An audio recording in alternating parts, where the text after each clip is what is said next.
안녕하셨어요. 일요일 오후입니다. 또 특강을 하자고 어부님들 좋은 시간 공부 자리로 오시게 했습니다.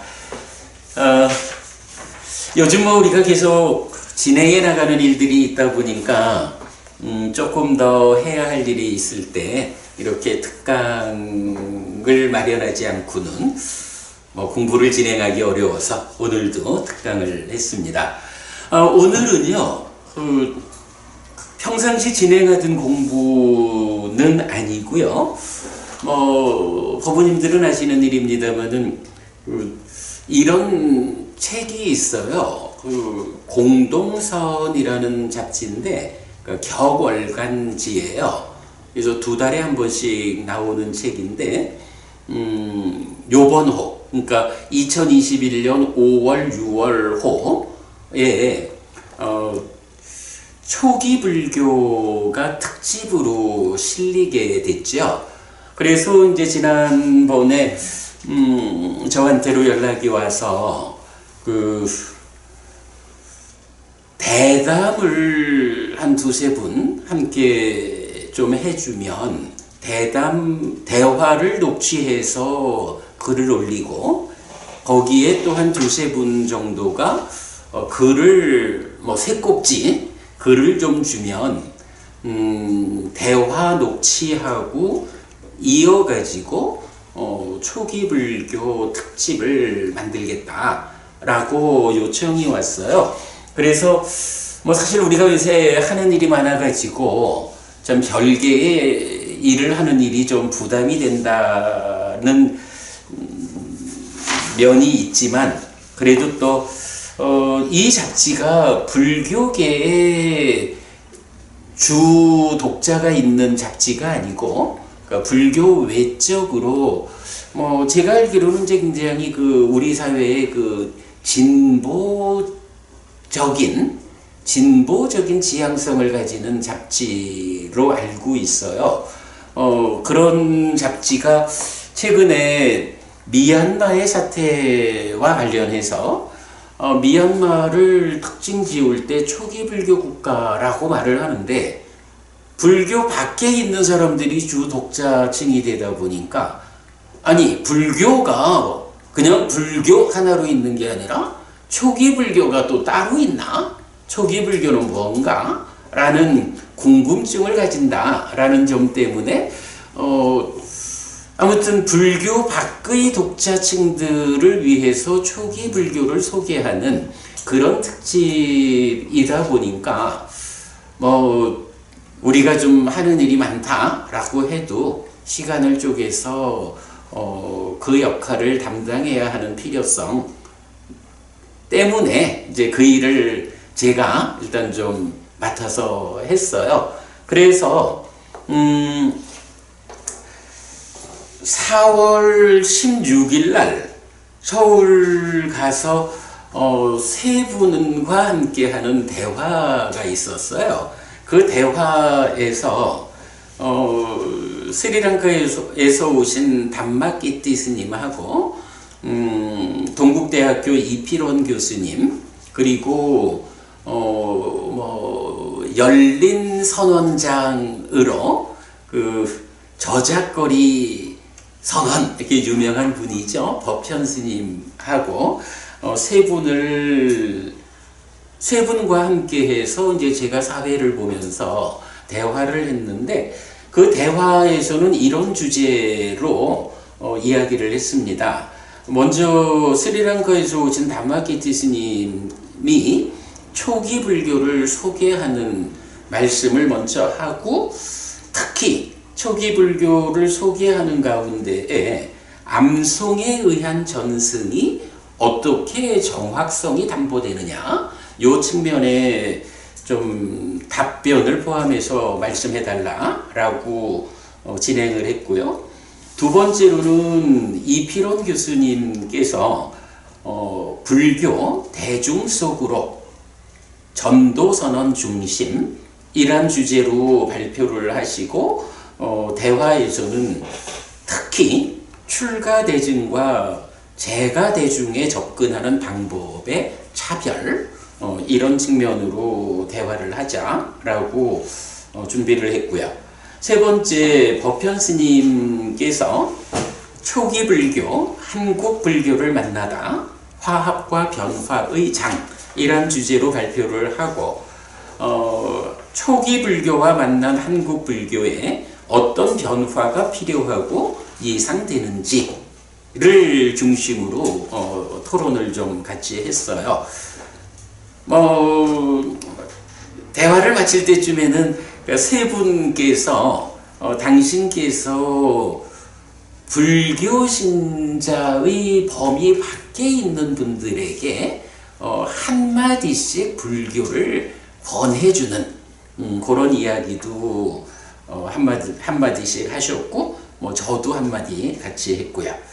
자, 그런가 하면 이제 글이 세 꼭지가 제공됐는데, 첫 번째 주제에서는 이제 담마키치 스님이 대화에서 주제로 만든 그 연장선상에서 초기 불교를 소개하는 글을 쓰셨는데, 특히 요청한 것이 대승불교와 티베트 불교 그리고 힌두교와 어떤 점에서 분명히 차별되는지도 포함하실 수 있으면 좋겠다라고 요청을 해서 특히 대승불교와 초기불교, 테라와다 불교가 어떤 차이를 보이느냐 하는 부분에 적절한 글을 실었고요. 그 다음에 이제 제가 두 번째 주제로 근본 경전으로 해석하는 가르침에 대의라고, 아시다시피 우리가 그야말로 후대의 교재가 배제된 오직 부처님 살아서 직접 설한 가르침이라는 이런 모토 위에서 공부를 하기 때문에 이렇게 근본 경전으로 해석하는 부처님 가르침의 대의는 무엇냐? 라는 것을 제가 정리를 해서 글을 실었고, 오늘은 이렇게 제가 공동선에 그러니까 제가 쓴 글, 그 글을 여러분들께 소개하면서 이참에 근본 경전으로 해석하는 가르침의 대의를 한번 짚어보는 시간으로 오늘 특강을 진행하려 합니다. 그리고 세 번째 주제로는 서울불교대학원 대학교에 계시는 윤희조 교수님께서 한국불교에 자리 잡는 초기불교, 그래서 초기불교와 명상, 상담의 측면이란 글을 주셨고요. 특히 무속종 요소가 배제된 상태에서 참선, 조사선, 간화선이 위주인 한국불교의 수행 풍토가 초기 불교의 수행 방법에 의한 명상, 상담의 영역으로 변화 또는 융합되어야 하는 필요성, 그 방법이 설명될 수 있으면 좋겠다라고 요청을 드려서 적절한 글을 받아서 이 책에 올렸습니다. 그래서 책으로 보면 제법 작지 않은 분량을 가지고 초기 불교 특집이 공동선 5월, 6월호에 실렸습니다.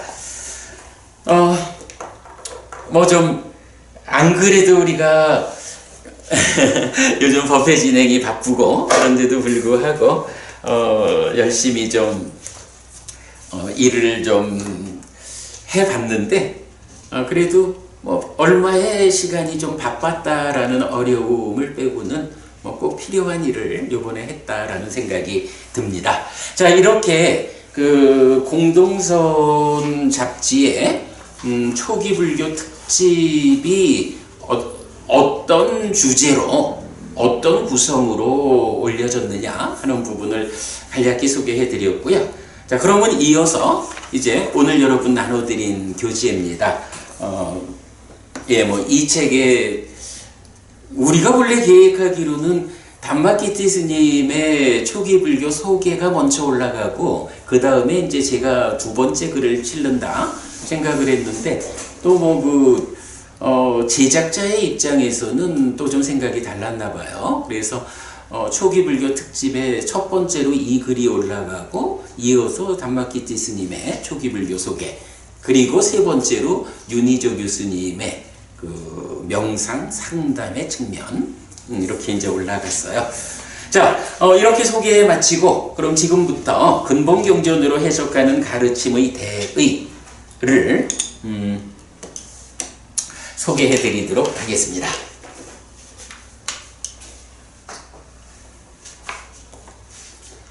자, 표지를 먼저 보겠습니다. 이게 뭐 이제 우리가 주로 이런 책 또는 이런 책 그리고 기타 계속 그 많은 교재를 만들어 가면서 좀 더 세밀하고 깊이 있게 부처님 가르침의 진정에 접근하는 공부를 위주로 하고 있기 때문에 사실은 이렇게 가르침의 대의라고 해서 어떻게 하면 특히 이 책의 독자가 비불교, 불교 밖에 있는 분들이다. 이분들에게 어떻게 부처님 가르침을 소개할까라는 점에서 저의 입장에서는 좀 어려웠던 일이었는데 전체적으로 8개의 주제로 진행을 해봤어요. 자, 그래서 이제 표지에 1번부터 8번이 있는데 이런 순서로 글을 적어봤습니다. 첫 번째는 뭐니 해도 이건 불교니까 부처님이 누구냐? 부처님은 열애라고 불리는 분인데 이 열애는 누구일까? 라는 부분을 간략하게 소개를 했고요. 그런가 하면 이제 두 번째로는 부처 이전의 것이라고 주제를 잡았어요. 부처 이전의 것 그러면은 우리 이 불교 입문 이 사실에서 공부한 내용이 있죠. 그래서 부처님은 이런 분이다. 그런데 사실 불교에는 부처님을 정점으로 가르침이 전해지지만 이 가르침이 부처님의 출현 여부와 관계없이 부처님보다도 더 바탕의 자리를 차지하고 있는 것이 있다 라고 해서 부처 이전의 것으로의 사실, 삼법인과 연기 부분을 간략히 언급했고요. 자, 그런가 하면 이제 세 번째는 이런 부처 이전의 것인 사실이 불교에서 가장 높은 자리에 두는 개념이 무엇냐라는 부분을 설명해 주죠. 그래서 불교에서 최상위 개념은 고와 락이다 라는 부분으로 연결했고요. 네 번째는 이렇게 고와 락이라는 최상위 개념이 있다면 이런 개념이 이 세상에 어떤 필요성을 가지고 자리하고 있느냐, 불교는 어떤 쓰임새를 갖는가, 왜 이 세상에 불교가 필요할까 라는 주제로 진리, 사성제를 설명하고 있고요. 그 다음에 이제 다섯 번째로는 이렇게 불교의 쓰임새가 알려지면 그 쓰임새는 구체적으로 어디에 있느냐라고 하니 사는 이야기 위에 있다. 불교는 어떤 형태의 형이상학 이런 쪽에 그 쓰임새를 두지 않고 오직 내 삶의 이야기, 내가 살아가는 가운데 어떻게 최상위 개념으로 있는 고와락, 왜 괴롭고 어떻게 행복할 수 있느냐, 이런 사는 이야기 위에 쓰임새를 갖는다 라는 거고요. 그 다음에 이어가지고 그러나 이렇게 개념이고 진리가 그냥 개념으로 있고 진리로 있는 것은 아닌가? 우리 현실과는 어떻게 연결되는가? 사실은 이제 이런 진리를 현실과 연결시키기 위해서 사는 이야기 위해서 불교를 보아야 한다 라고 순서를 맞춘 거겠죠. 그래서 이렇게 현실과 진리로 이어지면 그 다음에 7번째로는 최상위의 개념이 있고 진리가 있고 심지어 부처 이전의 것까지 있고 라고 한다면 이런 것은 좀 지나치게 진리라는 측면으로 치우치는 것은 아닐까? 대부분의 불교 신자인 제가 신자에게 불교는 과연 어떻게 접근되는 것일까? 이 부분이 필요하죠. 그래서 7번째 주제는 제가 신자의 불교적인 삶, 특히 스승의 영역에 속하는 것들이라고 이런 진리를 선언하는 불교가 대부분의 불교 신자인 제가 신자들의 삶에서는 어떻게 그 쓰임새를 확보하는 것일까? 그리고 스승께서 우리가 우리 눈으로 확인하지 못하는 그 영역들에 대해서 어떤 답을 주어서 우리를 이끄는가? 이런 측면이 7번 제가 신자의 불교적인 삶, 특히 스승의 영역에 속하는 것들로 정리를 했고요. 이제 마지막 8번째에서 이런 제가 신자의 불교적인 삶이라는 것은 가르침에 의지한 실천이 뒤따라야 한다. 실천 없는 불교는 의미가 없다. 이런 측면에서 자주 법주, 그대 스스로 솜이 되어라. 가르침으로써 섬으로 이끌려라. 이런 자주 법주. 그래서 한마디로 말하면 불교는 자력 종교다 라는 데까지로 이렇게 그 8단락으로 나누어 가지고 근본 경전으로 해석하는 가르침의 대의를 적어 보았습니다. 자, 이제 또 같이 보겠습니다.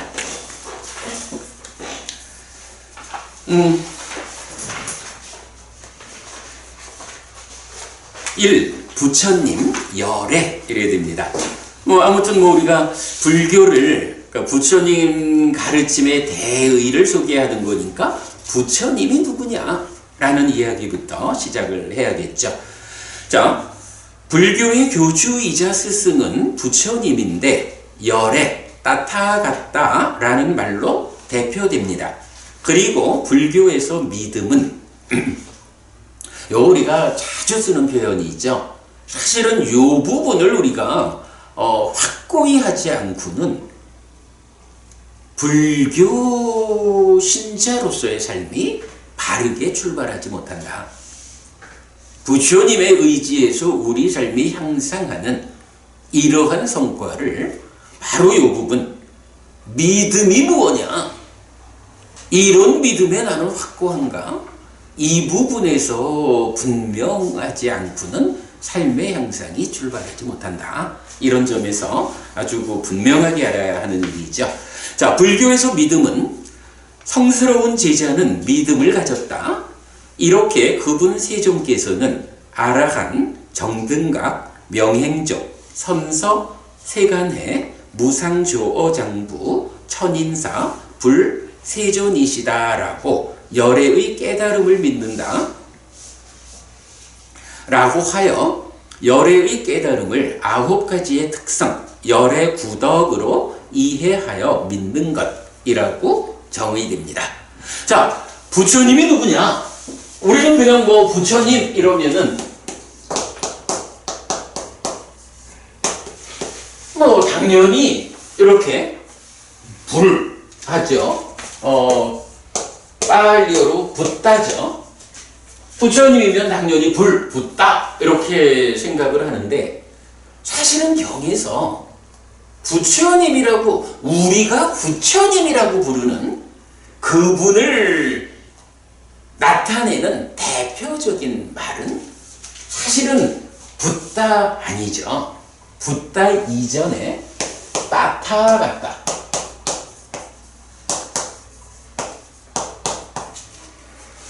따타 같다라는 말이 있어요. 이게 이제 따타 더하기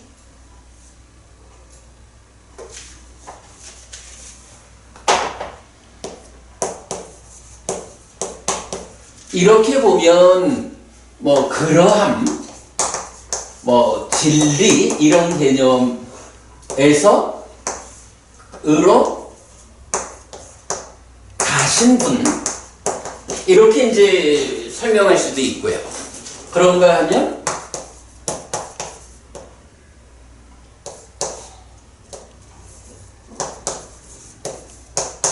이래 되면 그러함 진리에서 오신 분 이렇게도 이제 해석을 할 수 있는 거예요. 요 아가 앞에 붙이느냐 뒤에 붙이느냐 하는 건데 일반적으로 부처님을 부르는 대표적인 개념으로는 요 따타의 아가 따로 해석을 해서 오신 분 이렇게 표현을 하죠. 그리고 따타 그러함 진리 이 부분을 여라고 번역을 하는 거고요. 오신 분 해서 올레자로 여래라고 하는 거죠. 그래서 가끔씩 보면 부처님 얘기할 때 여, 거 이렇게 표현하는 경우도 발견이 되죠. 이렇게 보면 여,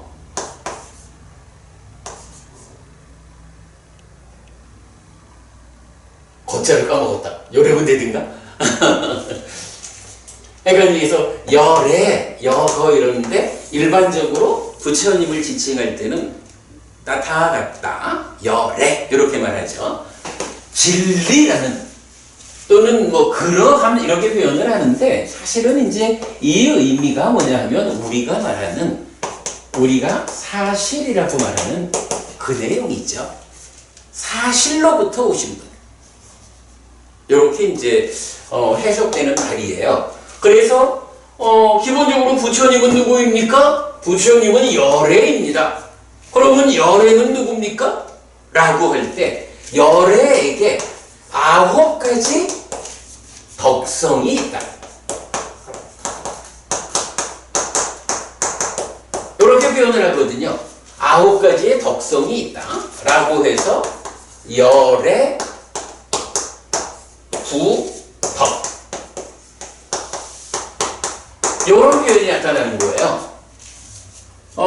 이게 이제 보통 한역되는 과정에서는 열애 십호 부처님은 열애의 10가지 이름 이렇게도 이제 나타나고 있지만 니까야적으로는 열애에게 9가지 덕성이 있다라고 해서 열애 구덕 보통은 이제 뭐 붓다 구덕 이렇게 이제 부르는 경우도 있는데 경이 전반적으로 알려주는 바에 의하면 열의 구덕이 맞다 이렇게 보아야 하죠. 그래서 일단 부처님 누구입니까? 라고 하면 열애입니다.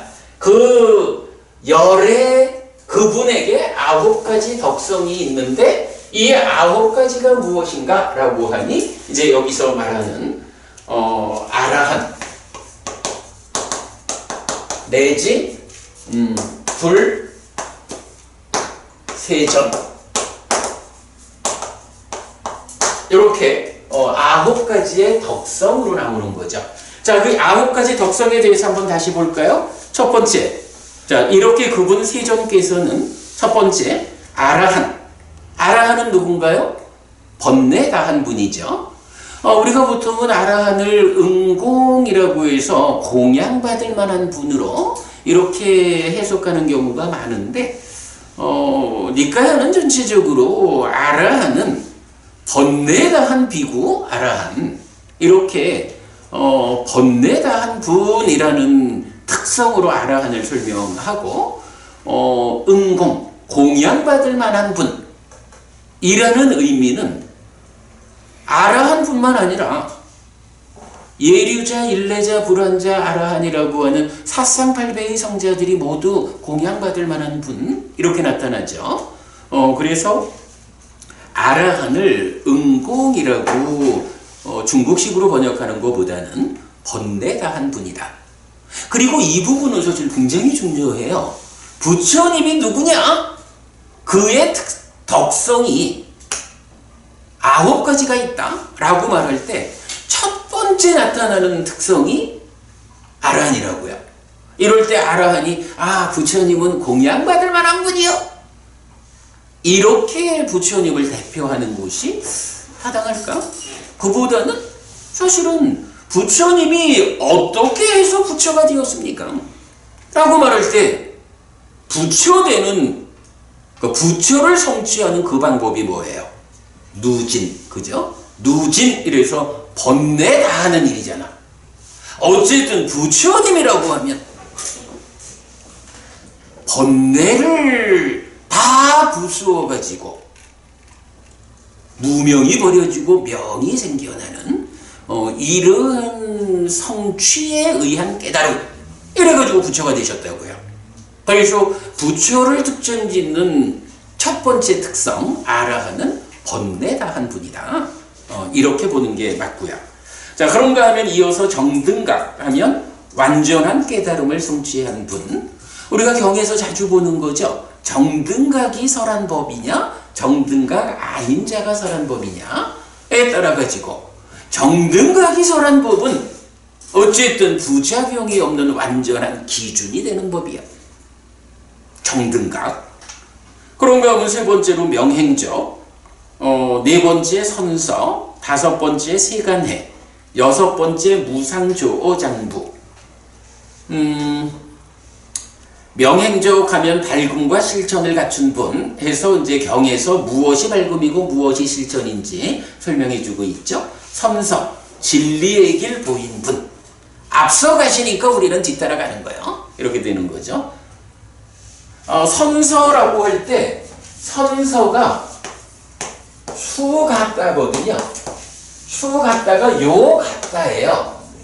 요 같다의 수. 웰. 잘 가신 분.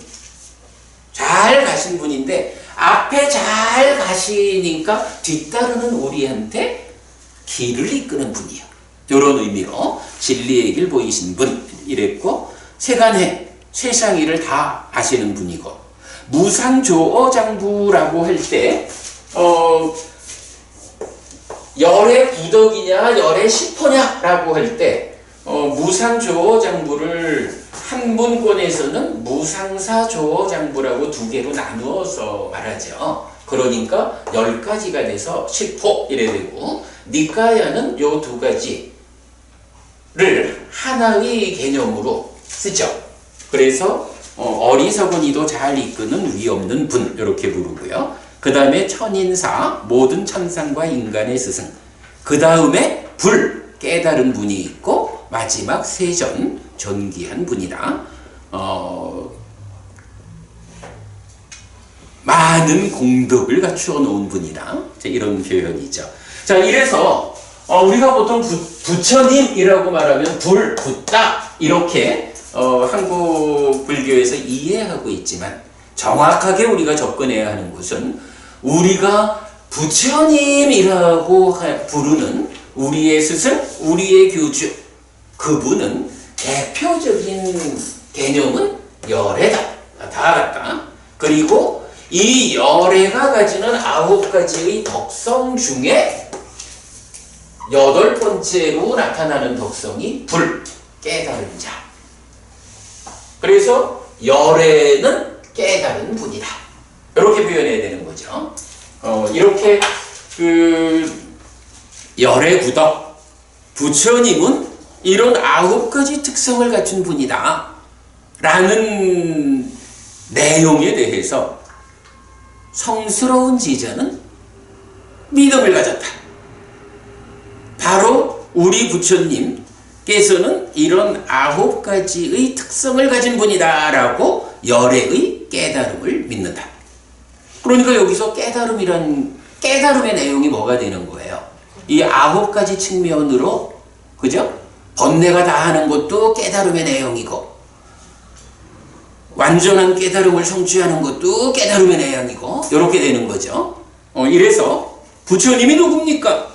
네, 이렇게 9가지 측면으로 완성된 분입니다. 이렇게 깨달으신 분, 그분이 우리 스승, 우리 교주 열애입니다. 라고 열애의 깨달음을 믿는 것이 불교에서 믿음이라고 말하는 그것의 정의다.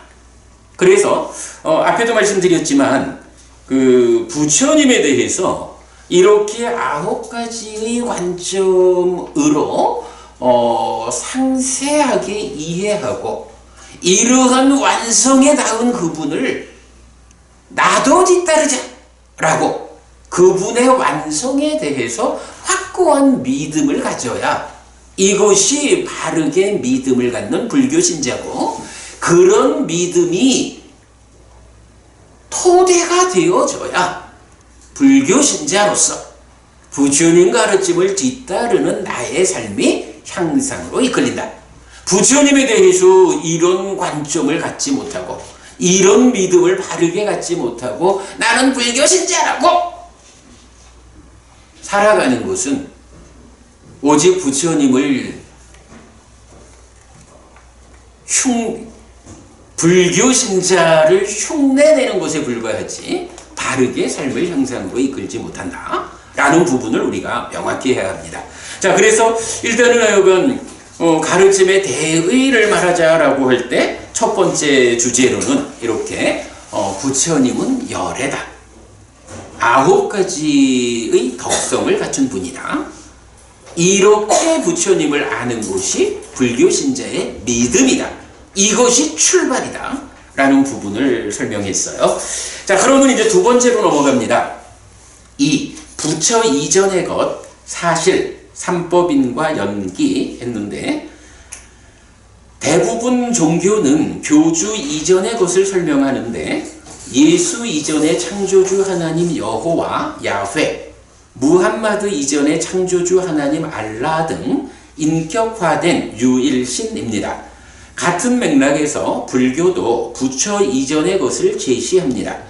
열애들이 출현한 때거나 출현하지 않은 때거나 흔들리지 않고 법으로 확립되고 법으로 결정된 것이 있어서 열애는 이것을 깨닫고 실현하였다고 하는데, 재행무상 재행계고 재범무아의 삼법인과 여기에서의 조건성인 연기입니다. 자, 사실은 우리가 이 불교 입문 사실 미리 보기 수업을 통해서 자세히 이 부분을 공부했습니다만은 세계화된 종교를 우리가 꺼내놓고 이 각각의 종교에 교주가 있는데 그 교주 이전의 것이 있다 라고 접근을 해본 거예요. 그러면 우리가 그러니까 세계화된 종교라고 말하자면 기독교, 천주교, 합한 그리스도교, 그리고 이슬람교를 대표적으로 말할 수 있겠죠. 그럴 때 그리스도교에서는 예수라는 교주 이전에 예수님이 어쨌든 창조주 하나님 여호와 야훼 그분의 독생자라고 알려지잖아요. 그분의 계시 가운데 당신의 역할을 하잖아요. 이래서 기독교, 그러니까 그리스도교에도 교주이신 예수님 이전의 것이 있다고, 바로 창조주 하나님 여호와 또는 야훼라고 불리는 인격화된 유일신, 그분이죠. 그런가 하면 이슬람이라고 하는 이 종교에도 무함마드라고 하는 교주가 있지만 무함마드 역시 당신을 정점에 두지 않는다고요. 당신 이전에 창조주 하나님인 알라, 그분의 계시로 당신의 역할을 하는, 이렇게 나오잖아요. 그러니까 이슬람에도 교주인 무함마드 그분 이전에 창조주 하나님인 알라, 인격화된 유일신이 있다고요. 같은 맥락으로 불교는 어떻습니까? 불교는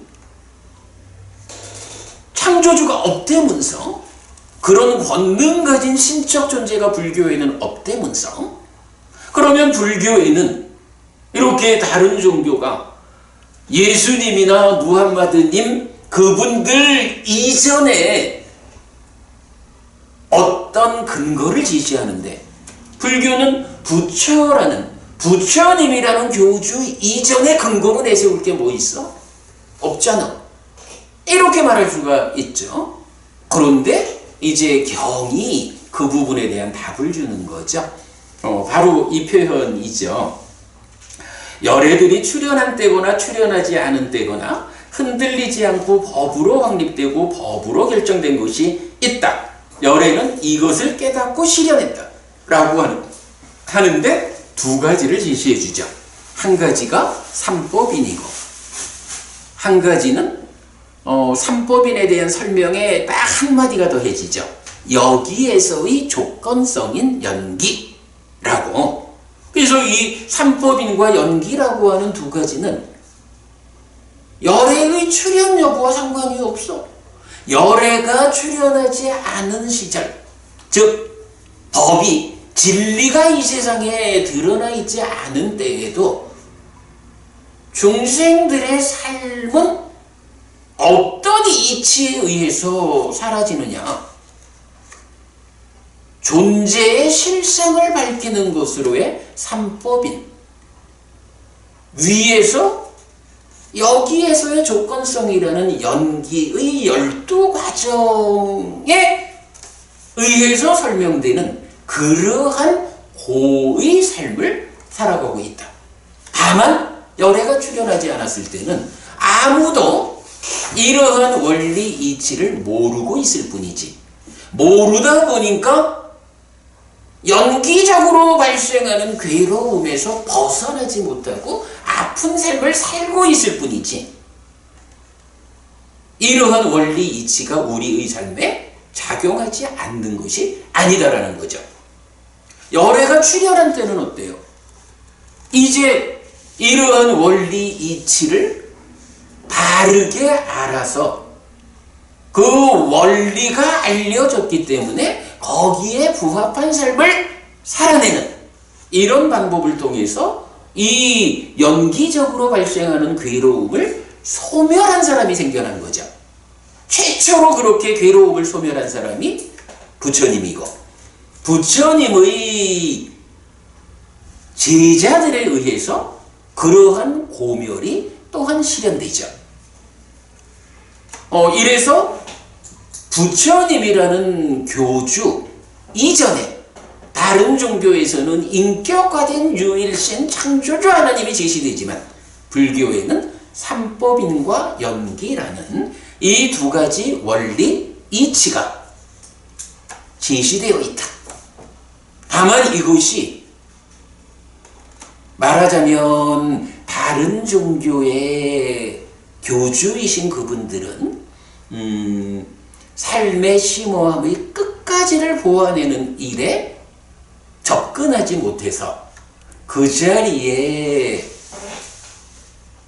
창조주 하나님이라는 존재를 세우지만 부처님은 삶의 심오함의 끝까지를 보아내었기 때문에 인간의 사유가 미치지 못하는 신의 영역이란 없다라고 해서 원리 이치 이것을 그대로 드러내었을 뿐이지. 그래서 인격화할 이유가 없어. 유일신화할 이유가 없어.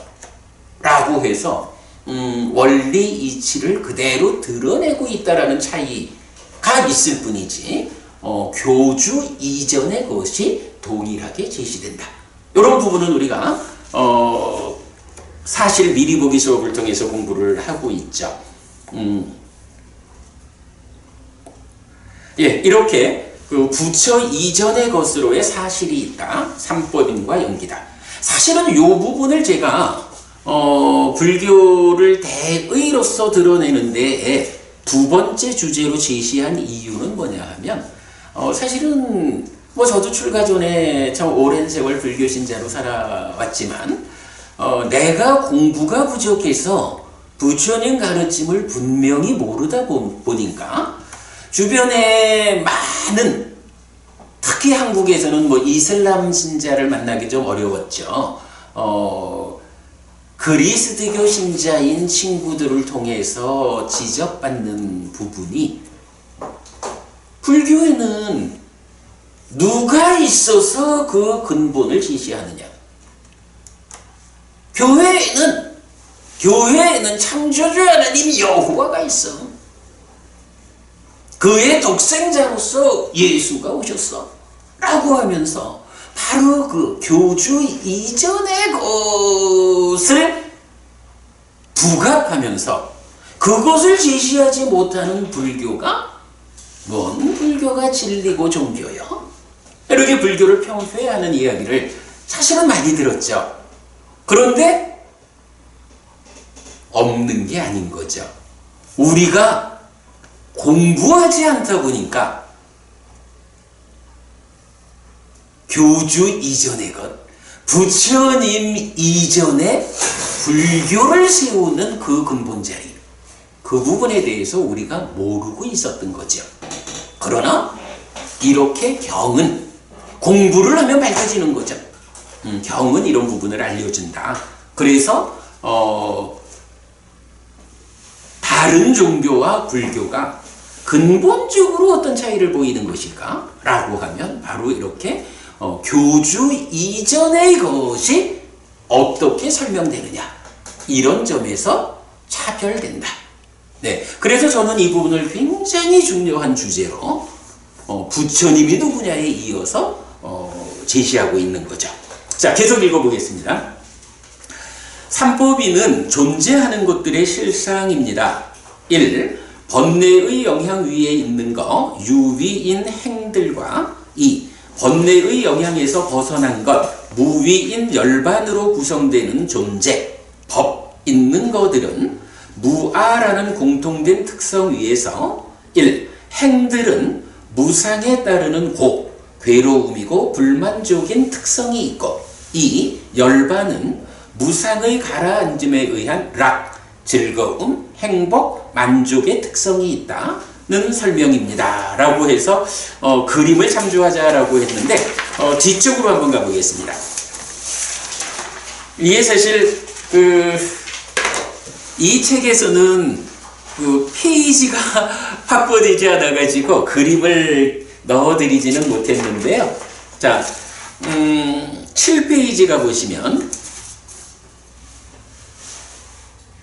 네, 7페이지 가보시면 그림 1, 고활악의 영역이라고 해서 요런 그림이 그려져 있어요. 요 그림, 우리 목요일 수업, 사실 미리 보기 과정에서 공부를 한 겁니다만은, 그러니까 그러니까 괴로움만을 경험하는 존재의 영역이 있다. 지옥이다. 그리고 괴로움이 완전히 소멸해가지고 행복만이 경험되는 곳이 있다. 열반이다. 그리고 이러한 고만이 있고 행복만이 있는 지옥과 열반의 중간 과정에는 축생과 아기와 인간과 천상이라고 하는 존재들의 영역이 있다. 그런데 이곳은 고와 락이 혼재되어 있는 것이다. 박부부님, 고와 락이 혼재되어 있다라는 이 말은 어떻게 보아야 할까?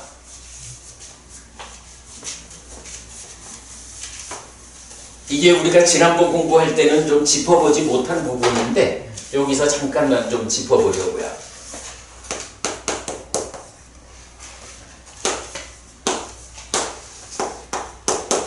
자, 고가 100%인 곳이 있어. 락이 100%인 곳이 있어. 여기가 지옥이고 여기가 열반이죠. 그러면 이 중간의 과정은 고와 락이 함께 하는 상태야. 그죠? 그러면 고활하게 함께 한다라는 요 것을 어떻게 우리가 이해할 수 있을까?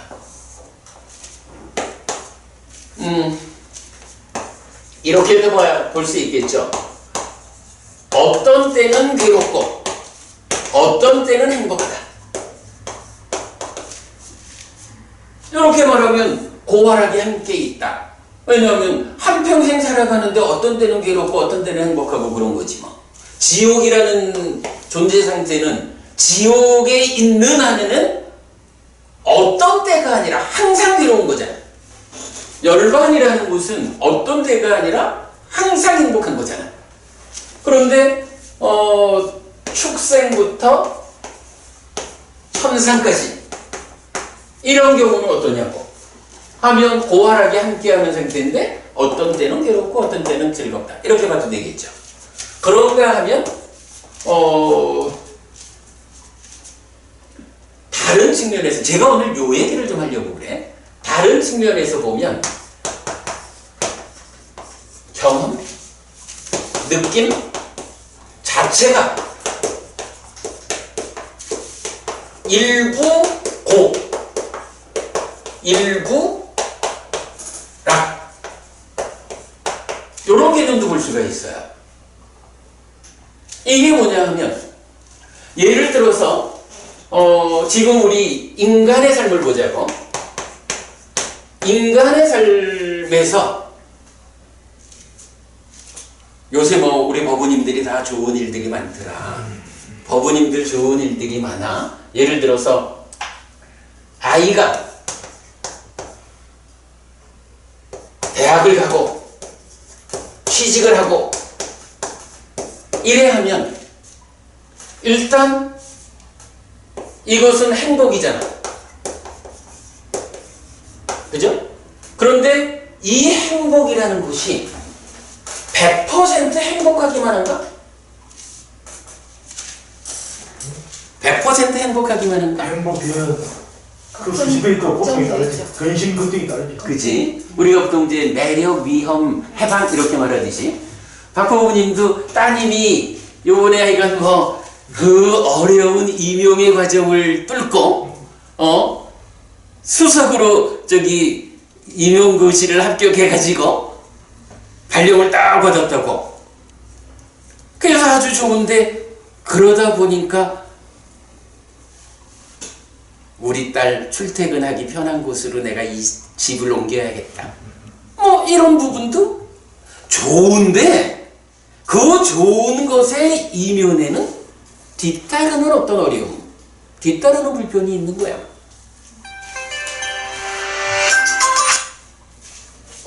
박부모님도 아드님이 이 어려운 시절에 유학을 잘 성공을 했어. 그런데 코로나의 문제가 있고 뭐 이러다 보니까 합격을 했음에도 불구하고 지금 한국에서 국제 수업을 하고 있다며. 그러다 보니까 저놈이 잘 때맞춰 가기는 가야겠는데 가지 못하는 아들이 원하는 대학에 진학을 했다라는 그 행복의 이면에 세상이 받쳐주지 못하는 어떤 문제들 때문에 또 괴로움이 있어. 그럼 뭐예요? 박보부님 따님이 취직했다라고 하는 그 자체가 행복인데 온전한 행복이 아닌 거야. 거기에 따르는 일부의 괴로움이 있어. 이게 왜 이런 일이 생기냐면 사실은 이러한 그 사실도 말하자면 상카라, 행에 속하는 거잖아. 행이니까 무상하고 무상하기 때문에 뒤따르는 괴로움이 있다고. 뭐 이런 개념이겠죠? 그래서 우리가 요 부분은 좀 봐야 할 것 같아.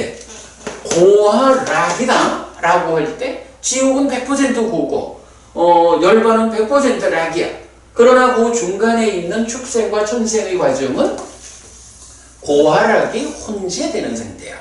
여기는 어떤 때는 괴롭고 어떤 때는 즐겁다 이런 측면도 있지만 또 한 가지 측면에서는 어떤 경험 느낌이든지 그 자체 지금 경험하고 있는 것을 다르게 보면 괴롭다 해도 그 괴로움 안에 일부 행복이 있고 행복하다 해도 그 행복 안에 일부 괴로움이 있는 이런 측면을 볼 수가 있겠죠. 고아라고 혼재한다라는 부분을 우리가 그렇게 좀 보는 거는 필요하다. 요 얘기를 제가 그동안 좀 설명을 못 드린 것 같아서 오늘 말씀을 드렸어요. 자, 그리고 이제 다시 돌아오겠습니다.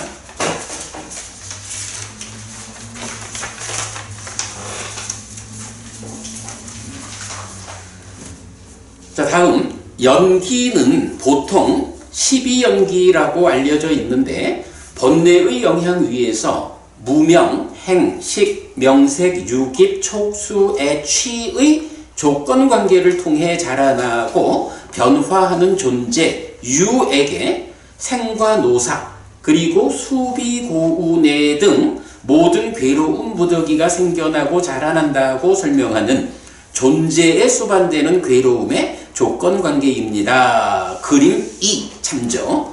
이랬거든요. 아니 뭐 사실은 우리가 참 거의 그 불교 신자 아닌 분들에게 불교를 소개하는 거기 때문에 뭐 이렇게 어려운 이야기를 하지는 않으려 해요.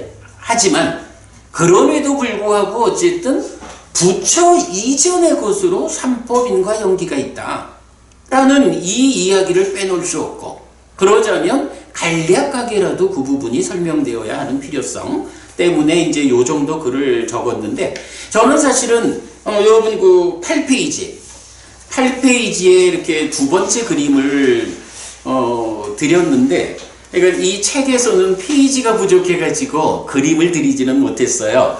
그래서 좀 독자들이 이해하기는 어려울 거다 생각은 하는데, 자, 어쨌든 이제 그 연기를 말할 때, 뭐 연기를 굉장히 그 어떤 그 많은 측면을 적용해서 설명하려는 시도가 많죠. 그러나 분명히 니까야가 알려주는 연기는 정의 자체가 뭔가요? 우리가 12연기라고 알고 있는 그게 연기예요. 부처님께서 연기를 설한다 라고 하실 때는 반드시 이 12단계로 괴로움이 생겨나는 12연기라고 우리가 말하는 이게 연기라고 정의 사항이에요. 그 부분을 분명히 알아야 하고, 그럴 때에 이제 이 12연기가 무엇냐라고 하면 바로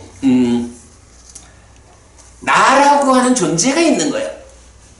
근데 이 내가 어떤 형태로든 불완전한 존재야. 그 불완전하다라는 것 때문에 뒤따르는 문제 상황이 있어. 그게 뭐냐? 나라는 존재는 어쨌든 몸과 마음이 함께 하는데 100년 안팎 유지되는 몸이 무너져 죽은 뒤에 그 죽음 이후에 또 새로운 몸과 함께 이 마음이 나를 만들어가지고 살아가야 하는 태어남이라고 하는 거죠. 그리고 태어나면 또다시 늙고 죽음을 반복하는 이러한 존재라는 것에게 어떻게 괴로움이 생겨나느냐, 이걸 설명하는 게 사실은 연기라고. 그럴 때에 12단계 중에 10번째인 존재를 놓고 11번째, 12번째는 생노사 해가지고 나라는 존재가 이렇게 몸이 무너져 죽은 뒤에 태어나야 하고 또 늙고 죽음을 반복하는 이런 괴로움의 문제가 제기되지만, 그러면 나라는 존재는 뭐냐? 이 부분을 설명 안 하고 그 얘기를 할 수가 없는 거죠. 그래서 무명으로부터 취까지 이 9 과정은 어떤 과정에 의해서 생겨나길래 나라는 존재가 불완전한 존재일까? 그래서 그 불완전함 때문에 살아가는 동안에는 수비, 고운해, 슬픔, 비탄, 고통, 고뇌, 절망으로 대표되는 많은 괴로움을 겪어야 하고, 그러다 몸이 무너져 죽으면 또다시 태어나서 그러한 삶을 반복해야 하는가? 요걸 설명하고 있다는 거죠. 불교가 후대로 가면서 12연기를 따로 뽑아내고 연기에는 무언가 다른 개념을 실으라고 노력을 해요. 그래서 존재들 간의 어떤 관계성, 이 측면에 좀 더 중심을 두고 연기를 설명하려고 노력을 하죠. 그렇지만 다마란도 부부님, 존재들 간에 어떤 관계성을 가지느냐, 이런 부분을 설명하는 교리가 있죠. 연기 말고 있죠.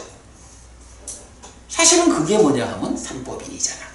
삼법인이 재행무상, 재행계고, 제법무아라고 말할 때 열반과 열반 아닌 거, 그래서 행과 열반이라는 존재하는 모든 것들이 일단은 무아다.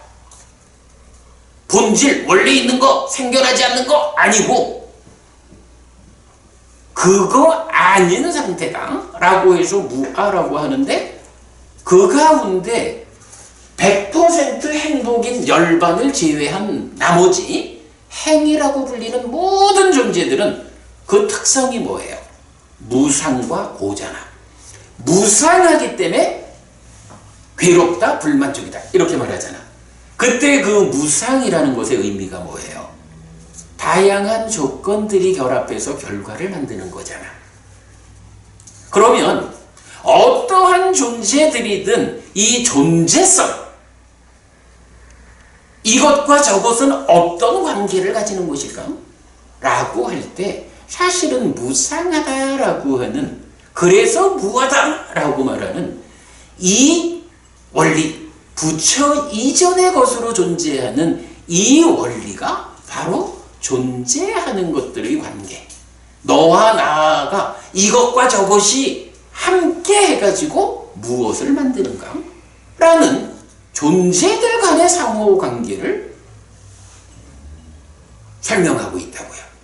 그래서 바로 이렇게 부처 이전의 것에 대해서 삼법인과 연기, 이 두 가지를 정확하게 우리가 이해를 하면, 연기는 어쨌든 여기에서의 조건성인 연기라고 하는 부처님의 정의 그대로 내가, 나의 삶이, 나라는 존재가 어떤 조건 관계에 의해서 불완전하게 생겨나가지고 생도사 수비고운의 일체의 괴로운 무더기라는 괴로운 삶을 사는가 라는, 여기에서의 조건성이라는 내 삶에 적용되는 조건성으로 연기는 있는 거예요. 12단계로 설명되니까 12연기라고 말해도 좋아. 이렇게 고정해둬야 되는 거예요. 존재하는 것들 간의 상호관계성? 이거는 그걸 말해주는 게 뭐야? 삼법인이라고. 근데 사실은 이 부처 이전의 것으로의 삼법인과 연기, 이 개념이 명확하게 서지 않으면 무언가 이런 삶의 이야기는 떼어서 12연기라고 따로 이름을 붙이고 연기에다가 이런 조건관계를, 그죠? 존재하는 것들의 관계성을 연기에다가 부여하고 있는 거예요. 이거 사실은 경과 달라요. 불교가 후대로 가면서 이런 시도가 많이 나타나는데, 사실은 이런 것이 부처님이 말씀하시는 그 진리를 훼손하는 일이다 라는 것을 우리가 분명히 알아야 되죠. 자, 그래서 이건 요 그림이 시간 관계상 자세히 설명할 수는 없지만, 이렇게 10번째 요소인 유, 존재를 놓고, 이 존재가 유신이라 불리든 오치온이라 불리든 식과명색이라 불리든 그것을 놓고 세계의 순환 구조 가운데 그 존재에 수반되는 괴로움을 경험하는 요걸로 연기가 설명되고 있다 여기에서의 조건성이다. 네, 다시 돌아오겠습니다. 이런 삼법인과 연기는 사실이어서 사실에 괴리된 삶은 괴로움을 만들고 사실에 부합한 삶은 행복을 만든다라는 불교 사상의 출발점이 됩니다. 그리고 부처님은 사실에 부합한 삶을 실현하여 불교의 교주가 되기 때문에 인격화되지 않은 원리, 이치 그대로의 이 두 가지 사실이 부처 이전의 것입니다. 라고 했어요. 자, 여기서 이제 제가 박스 친 부분, 사실에 괴리된 삶은 괴로움을 만들고 사실에 부합한 삶은 행복을 만든다라는 불교 사상의 출발점이 됩니다. 라고 했는데, 요 표현은 사실은 경에 나오는 표현은 아니에요. 경의 내용을 제가 이렇게 해석한 거죠. 그래서 저는 불교를 하나의 문장으로 압축해보자 라고 하면 사실에 괴리된 삶은 괴로움을 만들고 사실에 부합한 삶은 행복을 만든다 라고 제가 말을 하고 있죠. 여기서 사실이 뭐예요? 삼법인과 연기, 그렇죠. 부처 이전의 것. 불교를 존재하게 하는 바탕이 되는 것. 열애의 출현 여부와 상관없이 나의 삶에 적용되는 원리, 이치. 이게 바로 삼법인이고 연기라고요.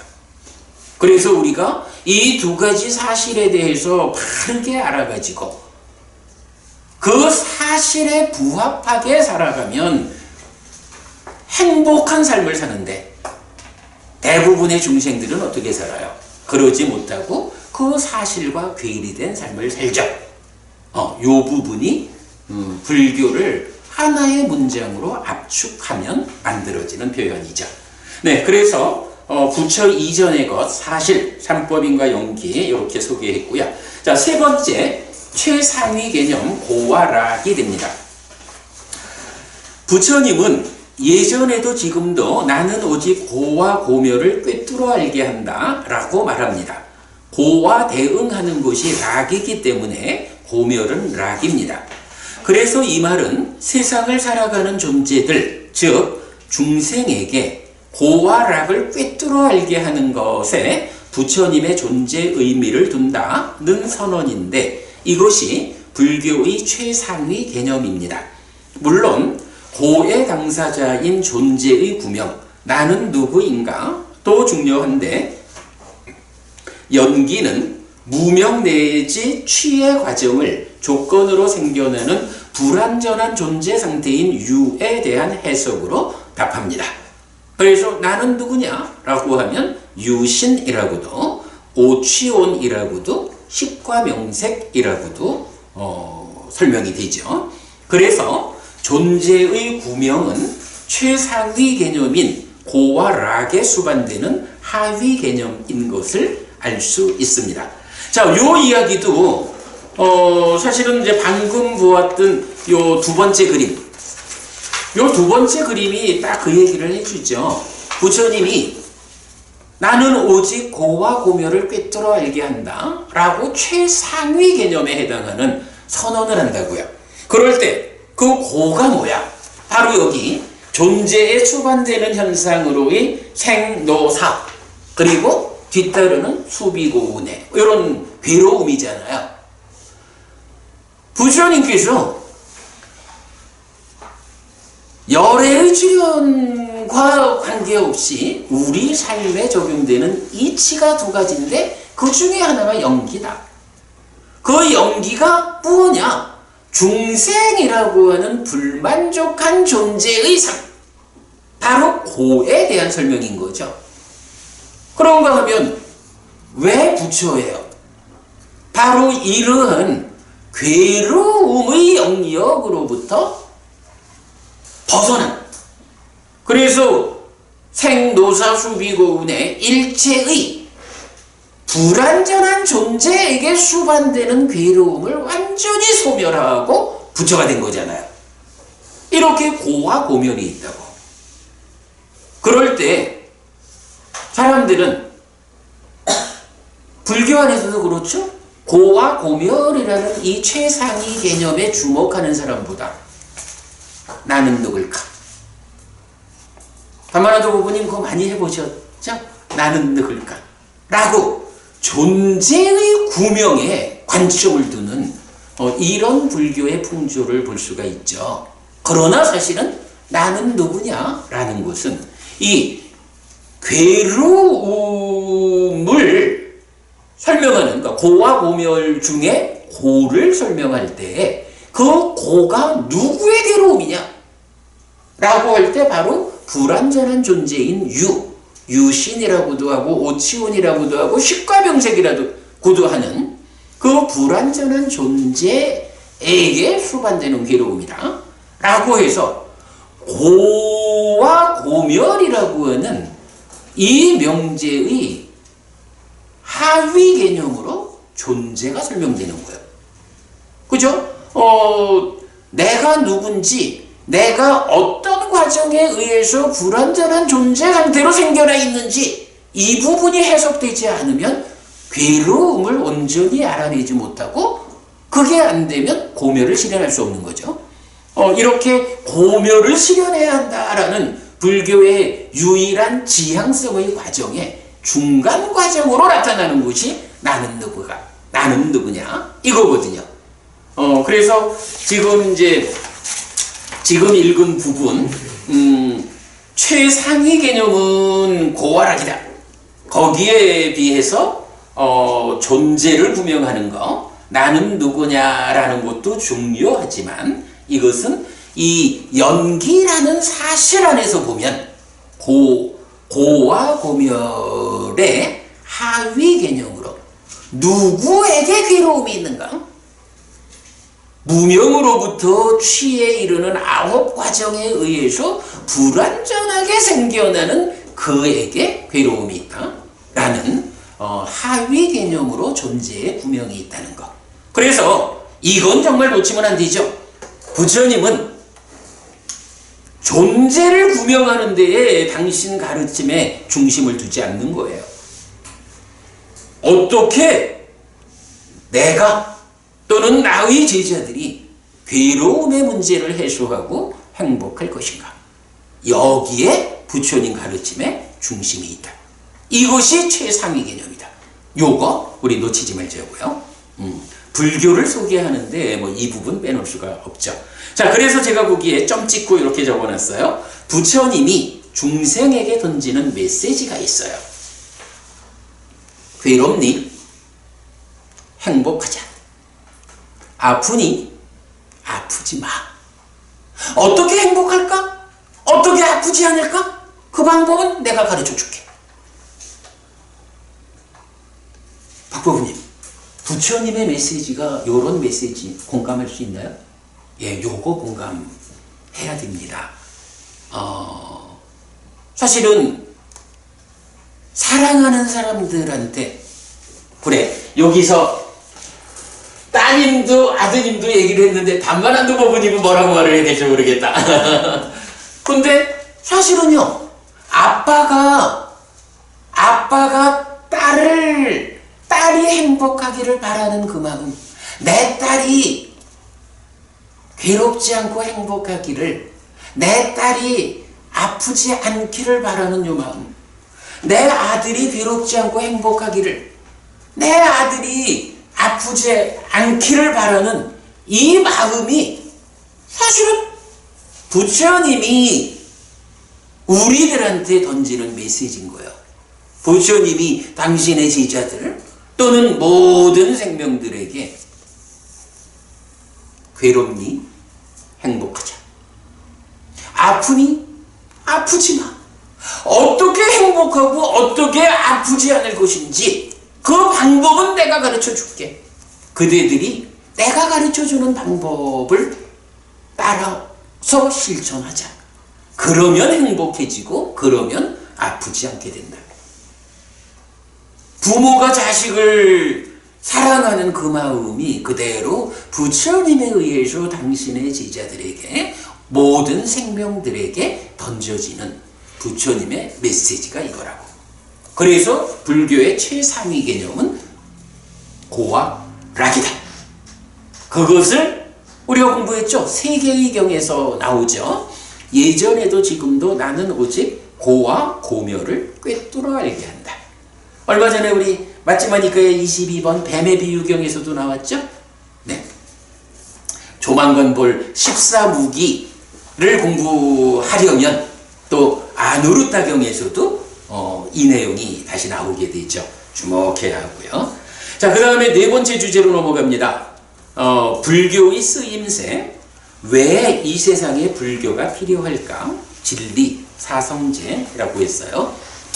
그런데 고와 고멸, 락은 개념으로만 있어서는 안 됩니다.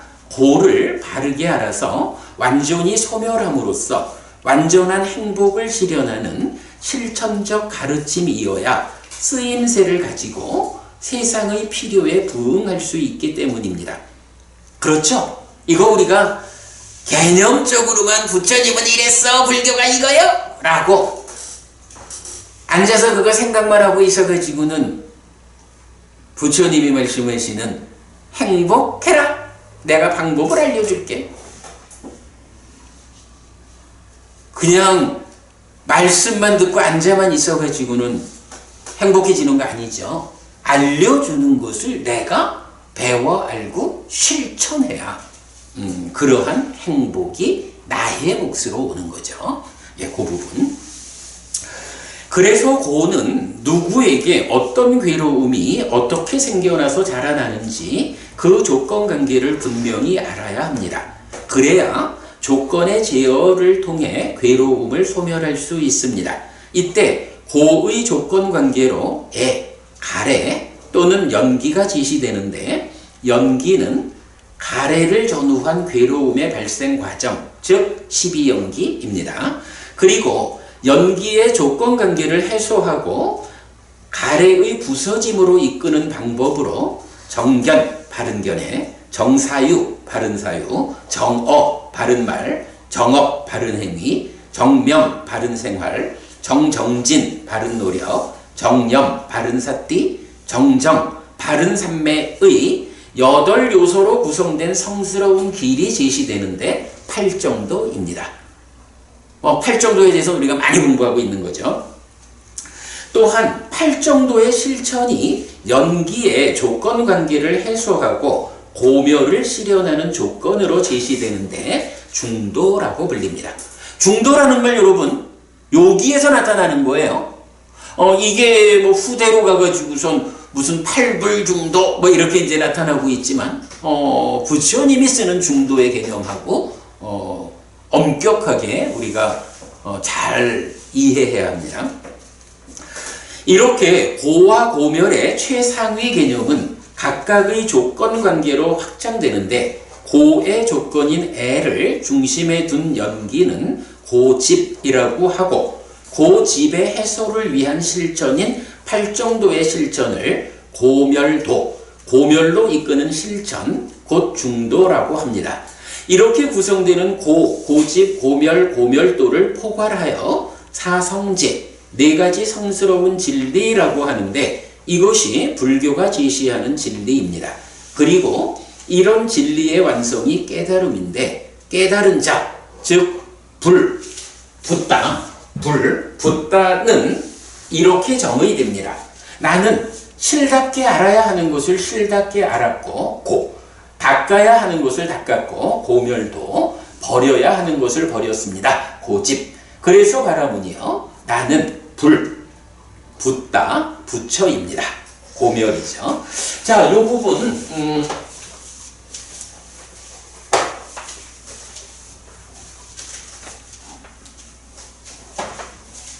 일단 불교의 최상위 개념이 고와 락이다. 그런데 락은 고멸이다. 이렇게 시작하는 거죠. 그런데 뭐니 해도 불교는 아트만처럼 원래 있는 게 없잖아. 어떤 것이든 다 무상, 조건들이 결합해서 생겨나는 거죠. 그래서 괴로움이라는 것도 행복이라는 것도 그 조건 관계가 설명되지 않고는 정의될 수 없는 거죠. 그래서 이제 부처님은 고와 고멸이라는, 고와 락이라는 이 최상위 개념 위에서 괴로움은 어떻게 생겨나는 것일까? 라는 그 원인, 조건 관계를 설명한다고요. 그게 뭐냐? 고집이라고 말하는데, 고집이라고 말하고, 고멸, 락이라는 것은 어떤 조건 관계로 생겨나느냐? 이거는 고멸로 이끄는 실천이 필요하다. 근데 요거라 이건 보면 고멸도라고 중국에서 번역이 돼 있죠. 고멸로 이끄는 실천이. 요렇게 놓고, 그러면 고집, 무엇을 원인으로 괴로움이 생겨나는가? 어떤 조건 관계에 의해서 괴로움이 생겨나는가? 여기에 하나로는 가래를 말하죠. 그런가 하면 또 하나로는 연기. 연기니까 12연기죠. 그래서 이 연기 12과정의 8번째로 가래가 있으니까 이 연기는 가래를 전후한 괴로움의 발생 과정. 이렇게 말하면 되는 거죠. 이렇게 나오고, 고멸도는 무엇냐? 라고 할 때 가래를 부수는 것, 연기의 조건 관계를 해소하는 것 라고 해서 여기서 탈정도가 바로 그 일을 한다라는 거죠. 그리고 탈정도를 달리 말하면 중독, 맞지마 빠띠빠다 라고 부르는 거죠. 그래서 이렇게 고와 락 또는 고와 고멸이라는 이 불교의 최상위 개념을 놓고 그 조건 관계를 설명해주면 뭐가 돼요? 고집, 고멸, 고멸도라는 네 가지로 구성되는 성스러운 진리라고 해서 사성제라는 교리가 나타나는 거죠. 그래서 이 교리가 불교 안에서는 유일하게 진리라고 불리는 거라고. 사자. 물론 연기도 진리고 팔정도도 진리죠. 사성제 안에 포괄되어 있는 거죠. 그래서 불교의 쓰임새, 기본적으로 불교는 고와 락, 고멸인데 이 조건 관계를 포괄하니까 사성제라는 진리가 생겨나. 그러면 이러한 사성제라는 진리 안에서 중도 곧 팔정도가 어떤 일을 해요? 괴로움을 생겨나게 하는 이 고집을 부수는 일을 통해서 고멸을 실현하는. 불교가 뭐 하는 거야? 라고 물으면 왜 불교가 필요해? 불교의 쓰임새가 뭐야? 라고 물으면 우리는 바로 이 얘기를 할 수가 있는 거예요. 고와 락이라고 하는 이 개념, 괴롭니? 행복하자. 아프니? 아프지 마. 라는 이 하나의 개념 위에서 왜 아픈데? 그죠? 왜 아프냐고? 알았어. 그 왜의 문제를 해소하는 방법을 알려줄게. 그거 실천하자. 그러면 고멸이, 행복이 실현된다. 이러한 고멸도에 의해서 행복이 실현되는 여기에 불교의 쓰임새가 있다. 요 개념이죠. 그래서 제가 요 네 번째 단락을 불교의 쓰임새, 왜 이 세상에 불교가 필요할까? 진리, 사성제. 이렇게 정리한 거예요. 요 의미 여러분 이해되시죠? 이렇게 진리가 우리한테 이해돼야 하고, 그러다 보니까 이제 부처님도 어떻게 설명이 되는 거예요? 깨달은 자라는 이 부처라는 말조차도 실답게 알아야 할 것을 실답게 알았어. 괴로움이 뭔지 아는 만큼 벗어날 수 있죠. 그래서 알아야 하고 닦아야 할 것, 중도, 팔정도, 고멸도를 닦아가지고 괴로움을 생겨나게 하는 원인이 되는 고집, 이거를 버렸죠. 그랬더니 고멸이 실현됐어요. 고멸을 실현한 자로서 나는 부처입니다. 이렇게 말하는 게 바로 요 와세타경이죠. 와세타경인가? 예, 여 경에서 말하는 요 부분이죠. 그래서 불교는 오직 괴로움의 문제를 해결하기 위해 존재합니다. 세상 그리고 나의 삶에 괴로움이 있기에 불교는 필요하고 그 괴로움의 해소가 불교의 쓰임새입니다. 여러분 이 부분 우리 명확히 했어요. 불교 오직 괴로움을 해소하자, 행복해지자, 이 쓰임새로 존재하는 것이다. 자, 5. 사는 이야기입니다. 이렇게 불교는 나라는 존재에게 어떤 괴로움이 어떻게 생겨나서 자라나고 어떻게 제어하여 행복을 실현하는지를 설명하는 사성제를 진리, 곧 정체성으로 하는 진리 종교입니다. 자, 나라는 존재에게 어떤 괴로움이 고, 어떻게 생겨나서 자라나고 고집, 어떻게 제어해서 고멸도, 행복을 실현하느냐 고멸, 요렇게 사성제라는 진리가 불교에서는 정체성이야. 이거 빼놓고 불교를 말할 수 없어. 이게 불교의 정체성이야. 그러니까 여기에서 헷갈리면 안 돼. 고와 고멸, 고집과 고멸도 왜 괴로움이 생겨나는지, 어떻게 그 괴로움을 해결할 건지 부처님이 알려준 이 방법에서 헷갈림이 있으면 바르게 고멸을 실현할 수 없어. 요 얘기죠. 그래서 불교는 사는 이야기입니다. 내가 세상을 만나는 이야기, 마음이 몸과 함께 세상을 만나는 과정의 어디에 어떤 문제가 있어서 괴로움이 생겨나고 자라나는지를 설명하면 연기이고, 어떻게 대응하면 문제가 해소되어 괴로움이 소멸하는지를 설명하면 중도입니다. 주목해야 합니다. 불교에는 형이상학이 없습니다. 오직 삶 위에서 삶에 수반되는 괴로움의 문제를 해결하는 것이 불교입니다.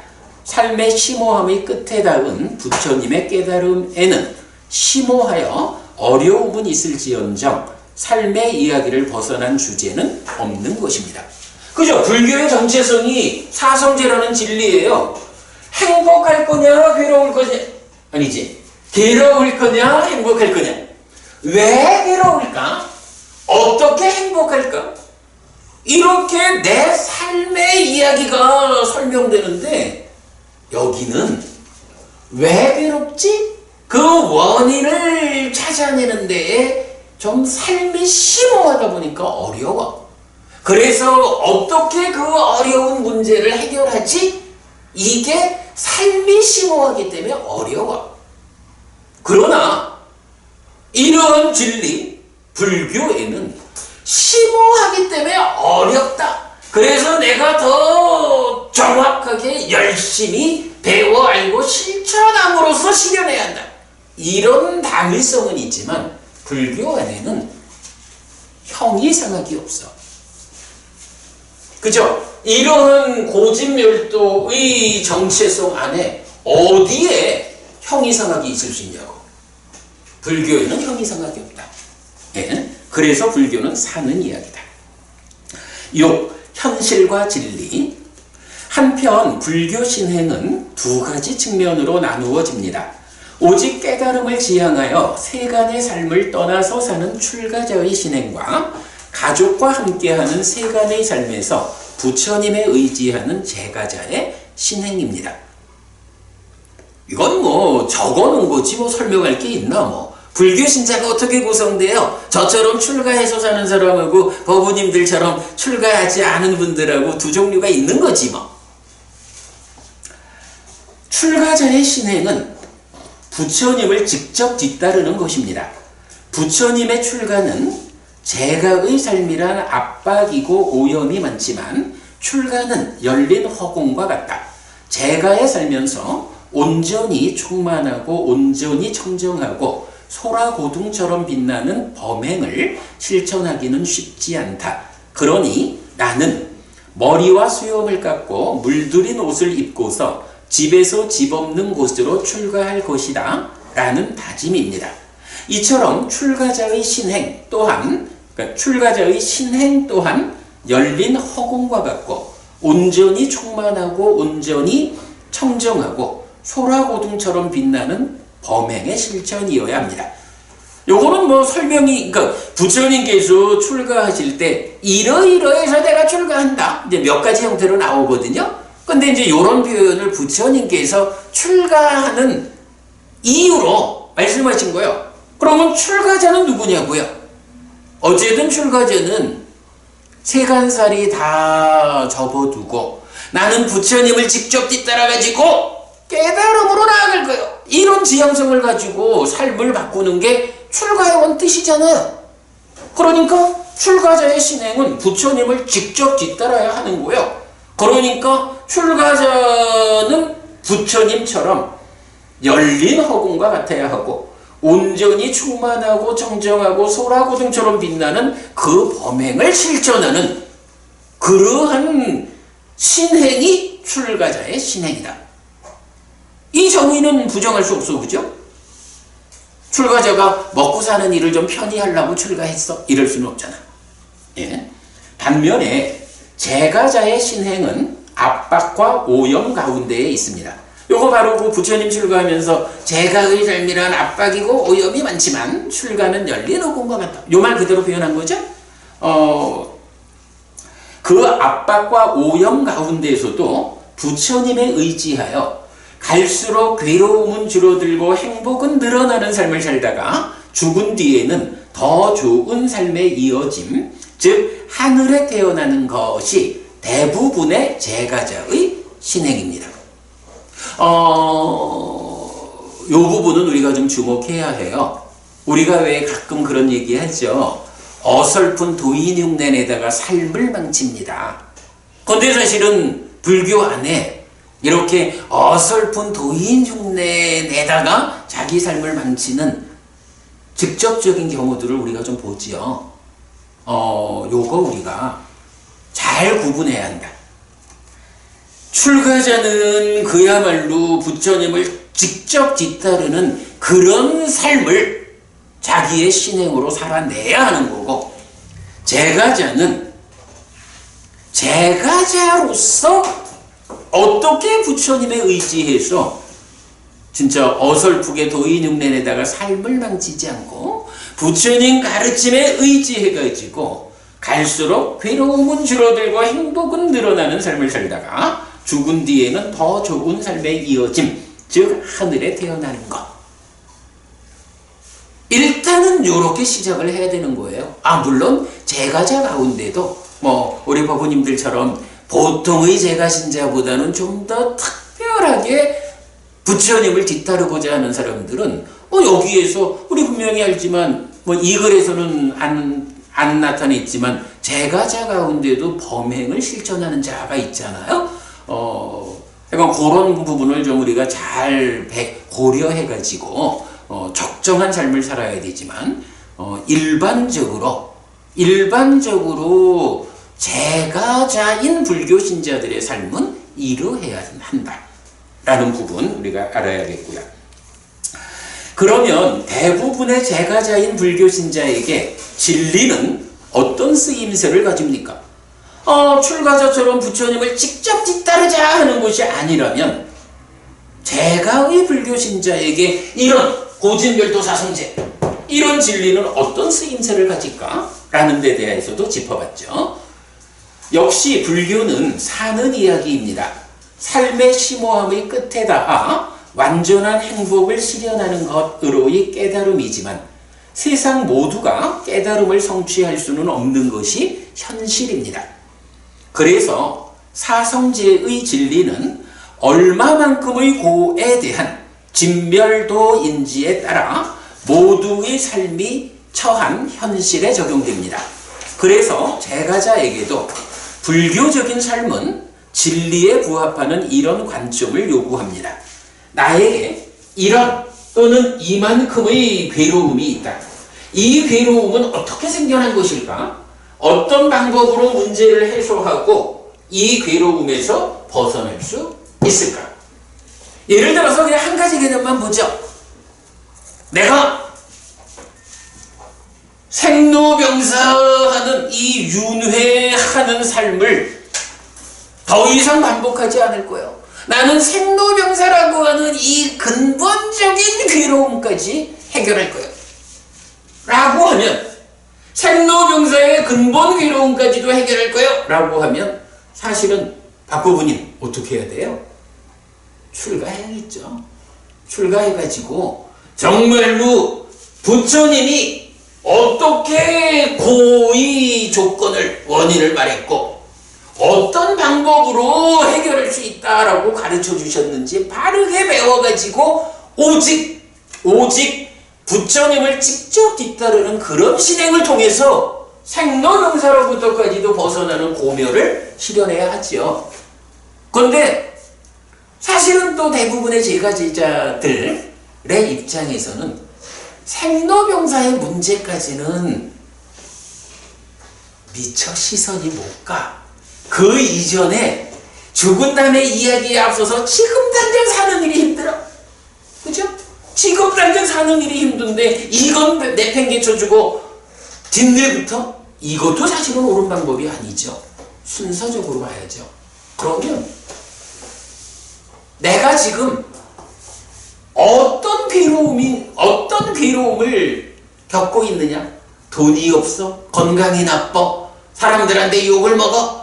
다양하게 지금 내 삶에 내가 지금 가지고 있는 괴로움이 있다고. 그 괴로움에 대해서 무엇이 문제가 돼가지고 나한테 이런 괴로움이 생겼을까? 그러니까 어떤 원인 때문에 이런 문제, 괴로움이 생겼을까? 라고 보완해야죠.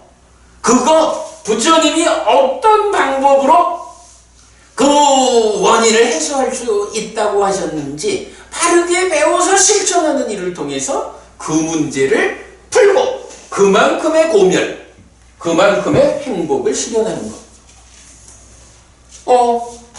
제가자에게도 불교적인 삶은 진리에 부합하는 이런 관점을 요구합니다. 이 얘기죠. 사실은 이건 굉장히 중요해요.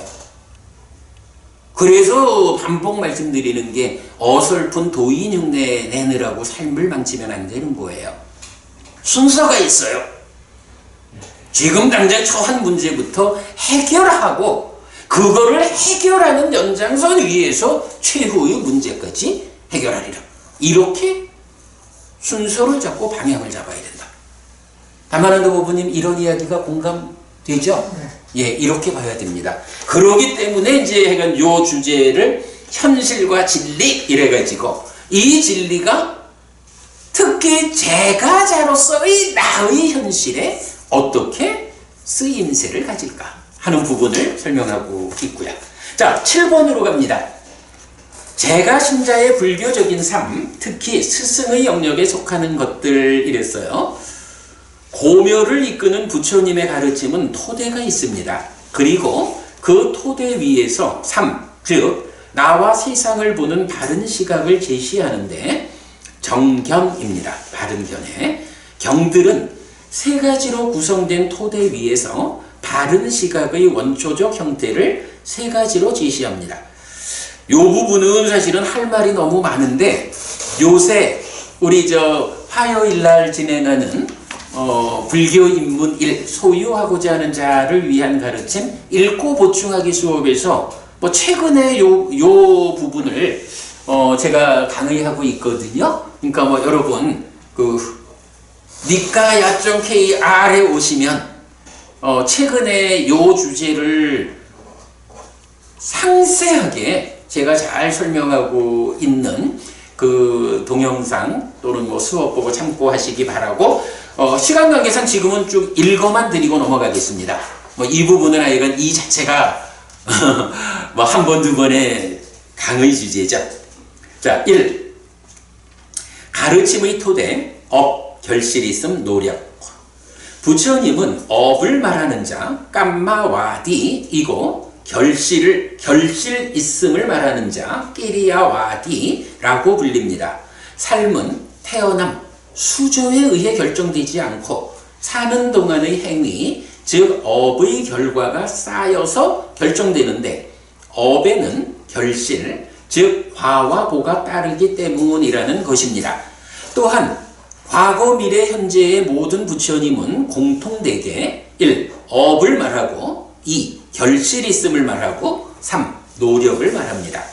삶을 결정하는 것인 업에는 결실이 있으니 좋은 결실을 얻기 위해서는 노력이 필요하다는 것입니다.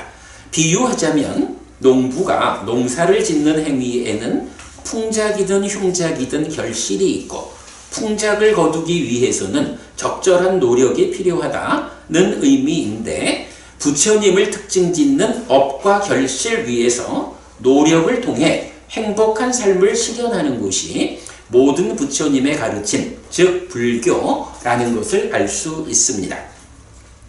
2. 원초적 바른 견해 1. 저 세상은 있다. 2. 화생하는 중생은 있다. 3. 업에는 과와 보가 따른다. 불교 신자에게는 이런 토대 위에서의 삶이 바른 신행입니다. 토대를 벗어나 잘못 설해진 법 위에서 살아가면 그것은 바르지 못한 신행입니다. 그리고 이것이 괴로울 것인지 행복할 것인지를 결정하는 근본 사유가 됩니다. 그러면 이런 토대 위에서의 삶, 즉 바른 신행은 어떻게 시작됩니까? 나와 세상을 보는 시각, 즉 견해의 구축입니다. 나라는 존재에 대한 그리고 내 삶의 터전인 세상에 대한 바른 알을 바른 견해, 정견이라고 하는데 향상으로 이끌리는 삶의 첫 번째 조건입니다. 경들은 다양한 관점에서 바른 견해를 정의하고 있습니다. 그중 원초적 형태의 바른 견해로는 1. 저 세상은 있다. 2. 화생하는 중생은 있다. 3. 업에는 과와 보가 따른다라는 세 가지가 제시됩니다. 이때 1. 저 세상 있음은 윤회한다는 선언이고 2. 화생하는 중생 있음은 윤회해서 다시 태어나는 세상이 지옥, 축생, 악귀, 인간, 천상의 5 갈래로 구성된다는 설명이며 오도윤회. 3. 업에는 과와 보가 따름은 원하는 세상, 즉 하늘에 태어나기 위해서는 하늘로 이끄는 업을 실천해야 한다는 방법의 제시여서 태어남의 선택입니다. 여기서 하늘로 이끄는 업으로는 보시, 베품과 옥의 질서를 시작해 두는데 불살생, 불투도, 불사음, 불망어, 불음주의 옥에는 10선업으로 확장되어 락의 과와 보를 가져오는 업을 대표합니다. 불살생, 불투도, 불사음, 불망어, 불양설, 불합구, 불기어, 불간탐, 부진의 정견. 자, 거기서 하늘로 이끄는 업으로는 보시와 오계를 시작해 두는데 하면서 괄호 쳐가지고 마음의 배에 보시의 돛을 올리고 오계의 바람을 맞아 행복을 향한 항해를 출발함 이랬어요. 맨 뒤에 장에 이렇게 그림으로 제공하고 있고 사실은 이 그림 제가 아주 중시하는 그림이죠. 이 책 불교 입문책의 뒷페이지에도 이제 이 그림이 담겨져 있는데요. 일단 역시 우리 홈페이지의 동영상 창고에서 여러분 좀 공부하시면 좋겠고 오늘은 소개만 하고 생략하고 넘어갑니다. 그래서 이렇게 하늘로 이끄는 업, 그러니까 업에는 과와 보가 따른다 해서 하늘로 이끄는 업으로는 보시와 오계 그리고 오계가 확장된 10선업 이렇게 제시하고 있고요. 그런데 저 세상이 있다는 것은 보통의 사람에게는 확인되지 않습니다. 어떤 사람은 해피 스님은 죽어봤는지 그래서 죽은 뒤에 저 세상이 있어서 윤회한다는 것을 직접 확인하였는지 묻기도 합니다. 물론 해피 스님은 이 몸으로의 삶에서 죽어보지 못했고 저 세상이 있다고 직접 확인하지 못했습니다. 하지만 역으로 그대는 죽어봤는지 죽은 뒤에 저 세상이 있어서 단멸한다는 것을 직접 확인하였는지 되물으면 그 또한 확인하지 못했음을 알게 됩니다. 이렇게 우리 눈으로 직접 확인할 수 없지만 반드시 알아야 하는 주제들은 말하자면 스승에 대한 믿음의 영역에 있는 것들이라고 해야 합니다. 그리고 이런 주제들에 대한 스승의 가르침을 공감과 동의, 그리고 신뢰로서 뒤따르는 사람을 신자라고 하고, 이런 방법으로 부처님의 가르침을 뒤따르는 사람들이 불교 신자입니다. 박보부님은 불교 신자세요? 불교 신자. 불교 신자 맞지? 맞죠? 노력해야 됩니다. 담마란도 부부님, 네, 불교 신자지요? 노력해야 하고요. 박부부님, 불교 신자이기 위해서 최선의 노력을 다해야 되는 거예요. 주목해야 합니다. 스승에 대한 믿음의 영역에 속하는 것들을 부처님의 가르침에 의해 받아들이고 뒤따르는 사람이 불교 신자입니다. 다른 스승의 가르침을 뒤따르면서 불교 신자의 허울을 쓰고 있는 사람은 어리석음이고 삶은 바르게 향상으로 이끌리지 못합니다. 자, 앞에서 제가 해오간 스승에 대한 믿음의 영역에 속하는 것들과 관계해서 죽어봤어? 이런 이야기를 했는데, 특히 지금 한국 불교에 제가 볼 때는 가장 심각한 문제 상황 중에 하나, 너무 많은 단멸론자들에 의해서 한국 불교가 잠식당했다는 것. 그런데 부처님 가르침에 의하면 단멸론은 불교 아니에요. 어떻게 부처님이 죽으면 끝이라고? 이거 불교 아니거든? 그런데 불교 신자라고, 내가 불교 신자로서 그래도 지도자라고 이렇게 앞장서는 사람 중에도 많은 사람들이 단멸론을 주장하고 사람들한테 단멸론을 가르쳐. 이거요. 껍데기는 불교신자인지 모르지만 알맹이는 불교신자 아닙니다.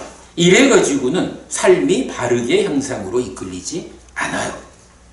자, 마지막 이제 8번째, 가르침에 의지한 실천, 자주법주, 자력종교. 이렇게 불교는 행위, 즉 업에 따르는 과와 보에 관심을 집중합니다. 어떤 업이 괴로움의 과와 보를 가져오고 어떤 업이 행복의 과와 보를 가져오는지 바르게 알아서 괴로움을 초래하는 업을 피하고 행복을 일구는 업을 적극 실천하는 것이 불교 신행의 본질입니다. 그렇다면 어떤 업이 괴로움의 편에 있고 어떤 업이 행복의 편에 있는지에 대한 분명함, 즉 법칙성을 확보해야 하는 필요가 있습니다. 이때 부처님은 유익, 꾸살라, 이익과 행복을 가져오는 것, 무익, 악꾸살라, 손해와 괴로움을 가져오는 것을 선언합니다. 그리고 그 선언 위에서 잘 분별하여 설하는 스승, 분별설자입니다. 무엇이 유익 선이고 무엇이 무익 악인지 선언하고 선언된 기준 위에서 상황에 맞게 잘 분별하여 설한다는 것인데, 병에 따라 적절한 약을 주는 의사라는 의미입니다. 그래서 부처님을 대의왕 이렇게 부르죠. 응병여약이다 라고도 하죠. 특히 정등각, 완전한 깨달음을 성취한 자인 부처님에 의해 선언된 이 기준은 완전하고 부작용이 없는 기준이어서 고락의 과보를 가져오는 행위의 기준이 되고 그 법칙성에 따라 어떤 경우에도 최선의 방법이 됩니다. 자, 왓지 야마히타 경이죠. 부처님은 선언한 것이 있습니다. 유익과 무익을 선언하는 분입니다. 그리고 그러한 선언 위에서 어떤 것이 유익이어서 이익과 행복을 가져오고 어떤 것이 무익이어서 손해와 괴로움을 가져오는지 여기에 대한 정등각자의 선언, 이 기준 위에서 상황에 맞게 분별해서 법을 설하는 분이 부처님이에요. 우리는 어떻게 해야 하나요? 우리도 부처님이 선언한 이 유익과 무익이라는 기준 위에서 상황에 맞게 분별해서 대응하는 사람이 되어야 부처님의 바른 제자고 덕분에 나의 삶이 행복해진다. 이 부분 우리 놓치지 말자고요. 이렇게 스승인 부처님은 행복을 위한 가르침을 주고 제자들은 그 방법을 실천하여 스스로 행복을 실현합니다. 그래서 불교는 자주법주, 스스로 섬이 됨, 법이 이끄는 섬의 가르침, 즉 자력종교입니다. 라고 마무리를 합니다. 여기서 자주법주 라는 요 주제는 또 굉장히 중요한 주제인데 이 자체가 또 강의 내용이니까 역시 여러분 니카야.kr 우리 홈페이지 오셔서 요즘 이건 불교 입문 읽고 보충하기 수업을 통해서 계속 지금 강의하고 정리하고 있거든요. 참고하시기 바라고. 지금 마지막에서 제가 이런 부분 읽었거든요. 이렇게 스승인 부처님은 행복을 위한 가르침을 주고 제자들은 그 방법을 실천하여 스스로 행복을 실현합니다. 이랬거든요. 공동선의 편집자가 제 글 가운데 요렇게 편집을 하셨네요. 보면 행복을 위한 가르침을 주고 스스로 행복을 실현합니다.